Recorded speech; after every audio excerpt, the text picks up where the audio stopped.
അപ്പോൾ നമ്മൾ ഈ പച്ചക്കറി തൈകൾ കൊണ്ടുവരുമ്പോഴത്തേന് ഈ കുഞ്ഞു തൈകളെ കൊണ്ടുവന്ന് ഒരു കാരണവശാലും വലിയ ചട്ടിയിലോട്ടോ അല്ലെങ്കിൽ ഗ്രോ ബാഗിലോട്ടോ നടേണ്ട ആവശ്യമില്ല. അപ്പോൾ നമ്മൾ ഈ ചെറിയ തയ്യെ അത് ആ 4-5 പോട്ടിലോട്ട് തന്നെ ആദ്യം നട്ടാൽ മതി.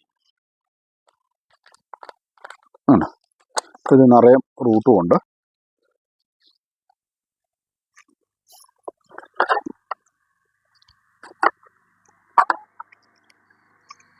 ഇതുപോലെ 4-5 പോട്ടിനകത്ത് നടുക. അതിനുശേഷം ഈ 4-5 പോട്ടിൽ നട്ട തയ്യ് ഈ ഒരു പരുവായി കഴിയുമ്പോഴത്തേനും വലിയ ചട്ടിയിലോട്ട് മാറിയാൽ മതി. ആണോ? അപ്പം ഇങ്ങനെ ചെയ്യുമ്പോൾ നല്ല ഗ്രോത്തും കിട്ടുന്നുണ്ട്. പെട്ടെന്ന് തന്നെ നമുക്ക് ഈ ഇലക്കറികളൊക്കെ ആണെങ്കിൽ പെട്ടെന്ന് തന്നെ നമുക്കായി കിട്ടുന്നുണ്ട്. ചെറിയ തൈകൾ വലിയ ചട്ടി വെക്കുന്നതിലും റിസൾട്ടും ഗ്രോത്തും ഇതാണ്. ഇതിപ്പോൾ ഒരാഴ്ച കഴിയുമ്പോഴത്തേനും നമുക്ക് പറിക്കാറാവും.